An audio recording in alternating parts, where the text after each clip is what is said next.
طرح انسان بیماروں سے احتیاط ہوتا ہے، اسی طرح ریاستیں بھی بیمار اور صحت مند ہوتی ہیں۔ انسان بیماری کی بروقت تشخیص یا علاج نہ کرے تو ناکارہ، مقروض یا مرہون ہو سکتا ہے۔ یہی کلیہ انسانوں کی بنائی ریاست پہ بھی لاگو ہوتا ہے۔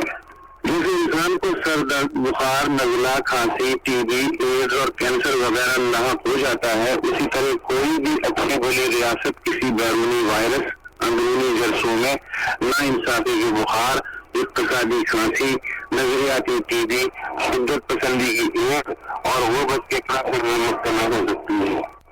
جیسے کہ انسان اپنی بیماری ٹالتا رہتا ہے، کوئی اعلیٰ علاج کروا کے اکتا جاتا ہے، کوئی دوا ہوتے ہوئے بھی وقت پہ دوا لینا بھول جاتا ہے، کوئی مکمل علاج پہ یقین رکھتا ہے، بالکل یہی کچھ ریاستیں بھی اپنے ساتھ کرتی ہیں۔ بس ایک فرق ہے، انسان کو اپنا ڈاکٹر خود بننے کی بجائے کسی معقول طبی ماہر سے مشورہ لینا چاہیے۔ مگر ریاست وہی مریض ہے جو اپنی تشخیص اور علاج بیرونی معالج کے مقابلے میں زیادہ بہتر انداز میں کر سکتا ہے۔ جیسے برطانیہ نے IRA کے معاملے میں اپنا علاج خود کیا، جبکہ کینیڈا نے کوویک کے علیحدگی بخار کو کم کرنے کے لیے ریفرینڈم کی گولیوں کا سہارا لیا، جبکہ چیکوسلوواکیہ کی ریاست نے خود ہی کامیاب سرجری کر کے چیک اور سلوواک کے جڑے ہوئے سروں کو بخوبی علیحدہ کر لیا،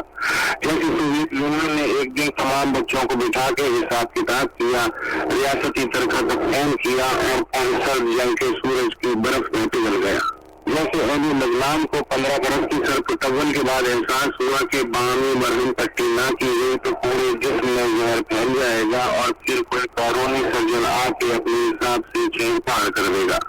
جیسے شام نے خود کا گلا کاٹنے کی کوشش کی، مگر اسے آپریشن تھیٹر میں لے جانے کے بجائے اس پہ جھگڑا ہے کہ یہ دم درود سے ٹھیک ہوگا، اس کے لیے پیشاب کی سرجری بہتر رہے گی یا کسی معقول اسپیشلسٹ کے میسر آنے تک اسے ویسے ہی عالمی خیراتی اسپتال سے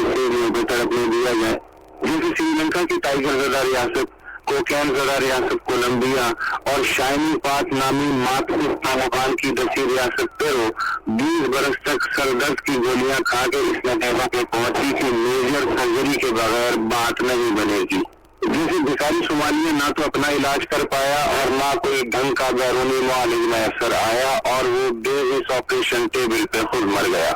اب صومالیہ کی نیچی لاش کو دوبارہ مغربی آکسیجن ٹینک میں رکھ کر اس میں سانس پھونکنے کی مشق ہو رہی ہے۔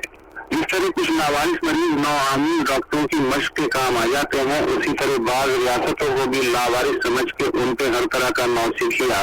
اپنے کچے پکے ہاتھ پختہ کرتا ہے۔ جیسے ہر ایرا غیرہ چھوٹ گوئیاں عطائی پچھلے 35 برس سے افغانستان کے ساتھ کر رہا ہے۔ جیسے بعض مریض خود ترسی کی نفسیاتی نشے میں مبتلا ہو جاتے ہیں، اسی طرح بعض ریاستیں بھی اپنے بلیڈ سے خود کو زخم لگا کر اور کینسر دیتی ہیں۔ پاکستانی ریاست میں بہت سال پہلے کچھ اپنوں اور پھر غیروں کی طبیعت صاف کرنے کے لیے اپنے دوستوں کی مدد سے شدت پسندی کی فرینچائز اس طرح تیار کی اور جوش میں ضرورت سے کچھ زیادہ ہی تیار کر لیے اور پھر یہ اس طرح اپنے ہاتھ کے سزائے بندروں میں بانٹ دیے۔ جب ریاست نے انہیں دوبارہ پنجرے میں بند کرنا چاہا تو انہوں نے دانت میں کھول دیے۔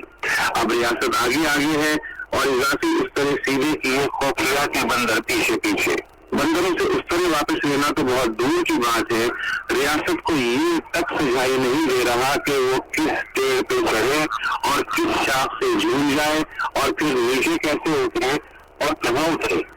ابھی آپ سن رہے